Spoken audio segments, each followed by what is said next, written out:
Hey guys, welcome back to a brand new video. Today we will be giving you our top 5 movies of 2020 that we've watched. So let's compare what we have. Yeah, this is a special episode because we normally do our top 5 TV shows / movies or whatever at the end of the month. We're not doing that this month. Instead, we're just going to give you our top 5 movies of the whole year. And the next video or episode will be our top 10 TV shows of the year to cap off 2020. Let's get into it. So Klaus is about a teenage boy who has cancer. He's in high school and he wants to pursue music. In the end, he did come out with a very big single called Clouds. So I just really like this movie just because of the whole true story concept to it. And just because it kind of pulls your heartstrings a lot, especially at the end. And this is just like a very heartwarming movie because before he died, he got to do what he wanted and he did it successfully. Okay, so Fatal Affair on Netflix is about this woman who is married and she stumbles upon her ex at her workplace and they go out to get drinks and it just kind of leads down a dark hole. So I just like this just because of the whole stalker situation going on. I don't know, just something about it just captures my attention because she's married obviously and her ex comes along and just makes things difficult, but she did it to herself. She made that decision for her and you just get to see the drama that goes on. I'm for the drama movies and this is it. Okay, so Holiday stars Emma Roberts and she wants to bring someone home for Christmas, which is how the whole movie begins, to her family because they always judge her and give her criticism on how she doesn't have a boyfriend and this and that.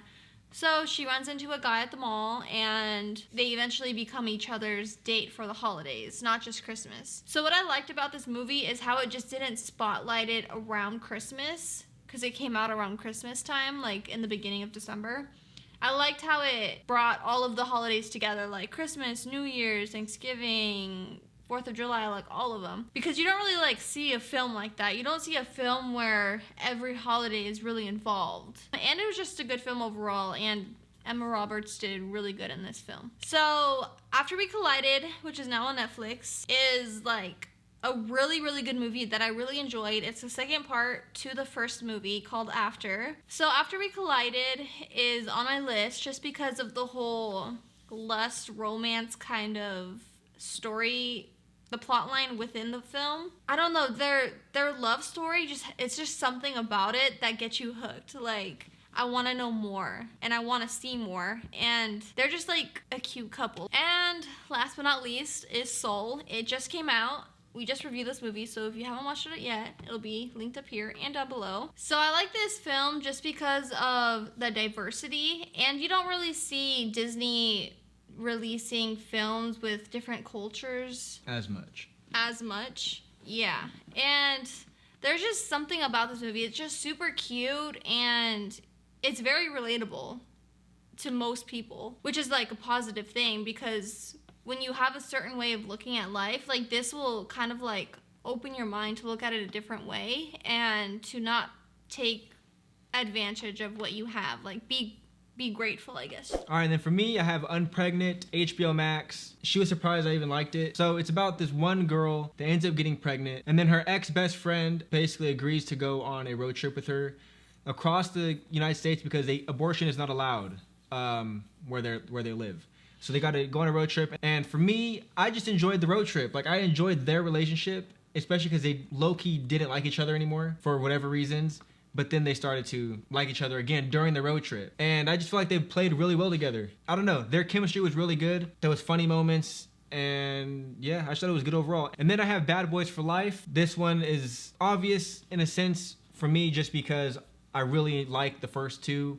Will Smith, Martin Lawrence, classic duo in my opinion. And this one was, to me, just as good, even better in some senses. I think I did say it was better than the first two originally, but I don't know. I mean, overall it probably could be a better movie, but the first two, there's just something special about it. Nostalgia reasons probably, but yeah, this was just really good. I think they incorporated current day Martin Lawrence and Will Smith in it and made it funny. Overall, I just really liked it. And then we got Host on Shudder, and this one to me was super, super good. This one was so good. I love this one. I thought it was unique. not in the sense of it being like on a meeting, because I know movies have done that, but not too many movies have done that, and this is right in the middle of the pandemic that, you know, they did this. And I thought it was just done really well. So 6 friends get together and they accidentally invite the attention of a demonic presence during an online seance and begin noticing strange occurrences in their homes. I was super intrigued the whole time. I was zoned in the whole time. I thought this movie was super good. Rotten Tomatoes has it at 100%. I don't know. And it's also not a long movie. It's only an hour and 5 minutes, but it's perfect for an hour and 5 minutes. It has the perfect amount of creepiness to it, the perfect amount of like weird paranormal stuff happened behind the scenes. I think the actors did fantastic, every single one of them. And then I have Wolfwalkers on Apple TV Plus, an animated film. This one to me is up there as one of the best animated films of the year. Just the way they did the animation for one is like way more unique and different than like just say a regular Disney or Pixar or DreamWorks and stuff. And the story was just really good. So in a time of superstition and magic when wolves are seen as demonic in nature and evil to be tamed, a young apprentice hunter, Robin, comes to Ireland with her father to wipe out the last pack. But when Robin saves a wild native girl, I highly recommend this film.